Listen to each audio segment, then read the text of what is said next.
right, it's time for our headliner. She hardly needs any introduction. She is a current Behind the Buzz member, photographer, and writing artist and designer. She crocheted her own outfit that she's wearing on set.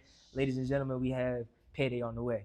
Thank you. Thank you for having me. How I'm you doing excited. today? I'm doing well. We just had a great event tonight at this fashion show, so I'm feeling great. That's what I wanted to ask you about. How do you feel about your experience tonight with all the festivities that we've had? I had a great night. This was my second fashion show, I think, and all the designs were amazing.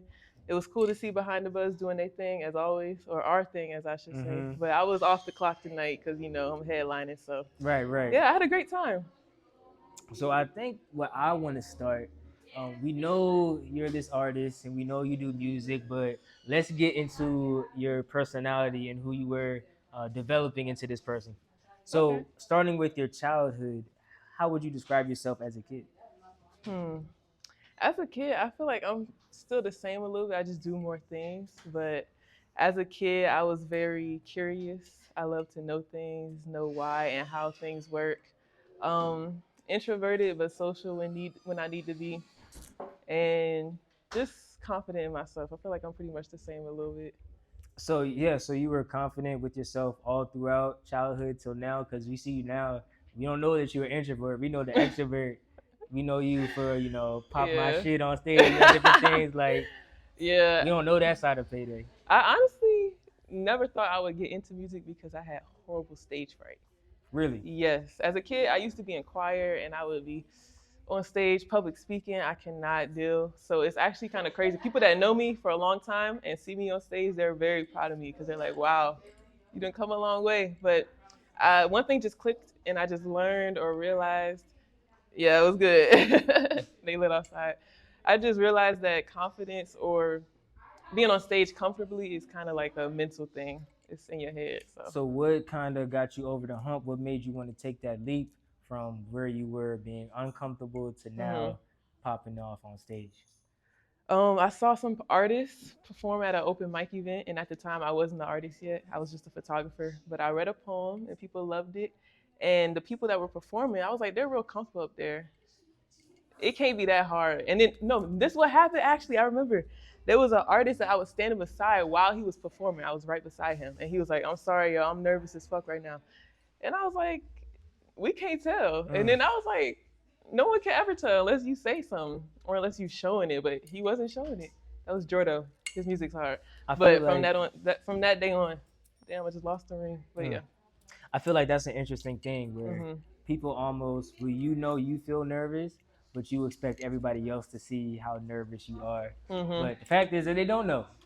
They don't know You truly. can't tell. Mm-mm. So sticking with childhood, were you a mischievous child? Were you kind of goody two shoes? Like, how would you describe yourself? I would say I was good. I was sneaky a little bit. We'll do it. We'll do it in chunks. So Mhm. from elementary school, were you getting in trouble? Were you moving your color to like red, or you know? Nah, I was a good student. I behaved in class. I was like I be rapping about being a geek and stuff. Like was an honor student. I was in the Okay. gifted classes, so I was well behaved and did my due diligence in school. Very, very So behaved. middle school is around the time where people started getting a little bit wild. So Hmm. what about middle school? I would say middle school, no, because I wouldn't say my parents were sheltered, but they weren't like just let you do whatever you want to do. Mm-hmm. So I didn't really have the opportunity to do too many like crazy things. And also I was starting to get into sports around that time. I used to play basketball, so I was D1 definitely athlete, busy. right? Mm-hmm. Yeah, D1, D1. Yeah, yeah, yeah. So now we get to high school. Yes. So what is this when you had the green hair phase or I've been dyeing my hair since middle school, but really? I feel like I would go in and I would do all sorts of colors, but I would always come back to green. And green wasn't my favorite color at the time. Your It hair took has gotten longer since the last time I seen you. I'm just yes, noticing it's getting the long, inches and child. everything. But yeah, I did have green hair a lot in high school. Okay. Hmm. So give me like a high school story because I know a lot of time high schools, that's when you start, talking, you get in relationships. That's when you start experimenting with, different drugs and different things like that. Like Hmm. what was your high school experience? I'll tell you one thing. The first thing that came to mind when I Mm-hmm. was a freshman, and this I was a freshman. It was this dude who was a junior, and that wasn't that big a deal to me because my parents like 3 years apart, and he wanted to talk to me, so we was talking a little bit, but nothing really happened for real, and it was cool. It was established that we was talking, but then come to find out, his best friend, they was like fucking the whole time. Really? Yeah. Like his female best friend? Yes, Okay. his female best friend, and So I how did thought they you was his find best out? friends. I don't even remember how I found out. I think it was like rumors, and then it was like confirmed somehow, and then and it was That break your heart? Was that your first heartbreak? I wouldn't even say that broke my heart because we wasn't nothing, but I was like, damn, that's how niggas moving. That was my first like, oh okay. I was Okay. a freshman. So what was the consequence of that? Like, how did you start moving? I said, fuck these niggas. Oh, really? Not really, but I guess we learned something from everybody, but I kind of just bossed up after that. I was like, fuck yeah, I don't need no nigga. Like, I already knew I didn't need no nigga, but from then on, I was like, oh yeah. And I was like, I was a freshman, but I was the star athlete type shit, and it was like trajectory for me to go real far. So I was like, yeah, I ain't studying that shit. And I just You owe me your huddle mixtape. I'm still looking for it. Bruh. I gotta find that if shit. we make like a reel, we gotta like put like the a short highlights. video, put the highlight tape in there. We should add some highlights. I got a couple clips we could throw in there real quick. Okay, so you gonna send it to us and we gonna Yeah. This is gonna be hilarious when you put it together. I got you. Okay. So talk about we know now that you smoke, you know, falsetto and different things that you got going on. Good guess. So give me the first time you smoked weed. What was that story? How did you start? What was that like? Do you remember? Yes, I do. I knew this story was gonna come out eventually. The first time I smoked, I was a junior in high school. Okay. But I wasn't smoking in high school. Like only a couple times in high school did I smoke, like less than 5 times. But my first time was junior year in high school, and I had this girl in my class. Her name Madison. I love her still to this day. Shout out Madison. Shout out Madison. She was this, white girl stoner in your class. Like, she was a stoner type shit. And I knew that's what she was on. And I was like, oh, I might want to try it one day. And so one day after school, went to her house, and she had a bowl. That's one of the harshest ways to consume marijuana, bro. Especially for your first time. But I didn't know that at the time, so the first time were you like one of those people like, I don't feel it yet? No, this what happened. So the first time, she hit it first. And I'm like, she was telling me how to do it. I'm like, okay. So I go to hit it myself. I don't do it right. I'm like, okay. It's a special way to inhale, right? So it took like 2-3 tries for me to get it. I finally got it. I coughed for like 30 whole seconds. I could not breathe. And then I was high as fuck the rest of the night. So shout out Madison. She was the first person to get me high. She took my weed virginity. So she will always have that. And so what's your highest memory? Like, give me 2 stories. Give me the funniest story that you've experienced while you were high. And then give me the story about when you felt you were the highest. When I felt I was at the highest is one time I decided I needed a tea break. I was like, let me take a tea break just because. So I took, I think, like 2 weeks off, like no smoking at all. Because I smoke every day. And by the way, let me just do a little 1-2. People be like stigmatizing people that smoke every day. I feel like as long as you get your shit together, which can't nobody, you can look at my resume, my shit's together. I feel like you fine. So just make sure your priorities is in order before you go doing all that. But the highest, I took a tea break. It was like 2 weeks off, and then I finally smoked again.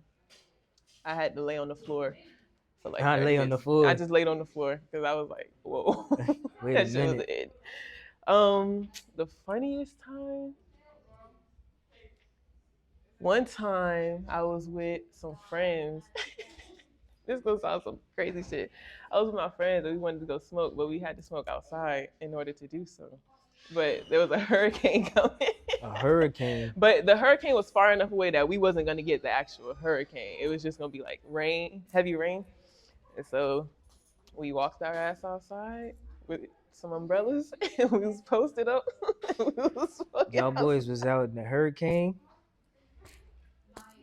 Y'all didn't care about down personal bad safety? In the hurricane. They probably was telling you to shelter in place, and y'all was out there. Getting getting falsetto. burnt, yeah, getting falsetto. Crazy. But yeah, that shit was crazy. Okay, so let's talk about falsetto. Okay. That was that your first like major? That's your first. That's the first hit that I got put onto. That's the second song I ever wrote. Really. But my first like, oh, okay. Yeah. And it usually don't work like that. The first song, the first couple of songs, usually not good. Yeah. But falsetto, that's like my song. right. That's a crowd pleaser. Move back, ho. Like I be tempted to hear that. No, for real. But So how did that come about? Like, first of all, so what made you initiate this to start going to the studio? And then how did falsetto? Did you write it beforehand? Did you just freestyle? yeah, my writing process is weird. Excuse me. So like I said, I started with reading a poem. People liked it, and that encouraged me or inspired me to make music because poetry is music. And so I started with my day one freestyle, and I knew I had to continue writing after that. So falsetto, I started writing, and the first thing that came to mind, I was like, light bars. None of you, like that just came to me, and I was like, all right, let me use that. And I thought that might be the hook or whatever, because I write to a metronome. I don't write to a beat. I wrote all my songs mostly are written to a metronome. And so you can just plug the BPM to any instrumental. No, so I can help make the beat with the producer because I like most you of my make the beats. beat. I help like not physically, but like I hear it and I tell them what I want. You make sounds and stuff. So you had a hand in creating the falsetto beat. Absolutely. Wow. All my beats. Wow. Yeah. Like the producers will make them, but I will tell them the BPM. I'll tell the song will already be written, so I know like the energy I want the song to have. I'll probably know the instruments I want it to be in there. I might even have like a melodic tone or something. I'll give it to them and we'll work together, and then until the beat is how I like it. Add some drops here, change this, add that. Like it's a extensive process. How long does that take? And money wise, like that's not cheap to sit there. It's not cheap, and it does take a long time, but I feel like I'm divinely guided that I meet the right people at the right time, and I meet people that's blessing me, and we working together. I'm also multifaceted, so like I do photography, we can barter, I crochet. Right. So it's not too crazy on the pockets right now. Like it's actually I'm blessed. Not everybody has this situation, so I recognize that for sure. That's good. So what's next for Payday on the Way? Like first of all, I'd be remiss. You had your headlining show at the Pie Shop. Headline at the Pie Shop. And that's major. Less than a year in. Yes. And so the motion that I've told you this before, like even when you were first starting, the motion has been insane. Like it's not regular. It's not supposed to go like this. I'm trying to let you know now. So you have done that. How do you feel? Like, how do you think the night went? Was it everything that you had imagined it to be? I feel amazing. I keep saying it's everything I could have imagined and wanted and more. So much love and support. Everyone did amazing, including yourself, Jason. Like Jason hit the stage and turned up. You know what I'm saying? Fade away.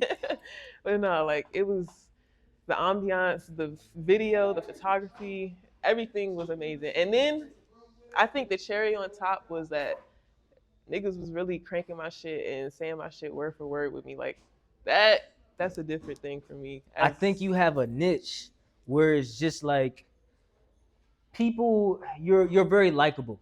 It's not like I have to listen to your music to message you. Like the music is good, but I'm not coming to you to listen to the music. I'm coming to just support and just to be in your presence, which is a different type of thing. And I think that that's very valuable because you don't have to sell a song. Yeah. You could just sell yourself. People don't have the aesthetic who rock the crochet and the green hair. Like that's, I think that's what makes you such a unique asset in this space because it's different. Thank you. I appreciate that. So that's major. That's major. Thank you. But she getting love outside. So cute. She getting love. But so I was asking you before I went into my tantrum. I was asking you about upcoming projects and what you have next for you. A great question, Jason, because I'm announcing this for the first time right now. I haven't even posted it yet, but of course they're gonna see it after it's announced because the video gonna come later. But I am opening up for Big Flock October 20th at Union Stage, and I could not be happier about it. So Major. So what yeah, date is that? Because that means I gotta show up. it's a Sunday, Oh, but October you 20th. got us with the press pass at least though. For Behind the Buzz. Yes. Okay, okay, Yes. We're gonna get Behind the Buzz in there. okay. All right. Yeah. Just It's making gonna sure be you're looking Big out. Flock, Thrax, Lil Dude, DJ Bree Mafia on the ticket. Young Mm-hmm. Float gonna be in that joint. Like, it's Don't going go ghost crazy. when I text your phone. I'm not. I'm gonna hit Slash. Okay. All Cause right. Slash is putting this together. Thanks, Slash. That's Shout what's out up. Slash. Slash is Wouldn't a be nowhere goat. without him right now. Mm-hmm. So, anything else that you would like to mention or that we have neglected to mention here, that you'd like to share with our audience? I don't think so. I would just like to say I'm grateful for everything. I'm excited for what's next. Lots of new things coming.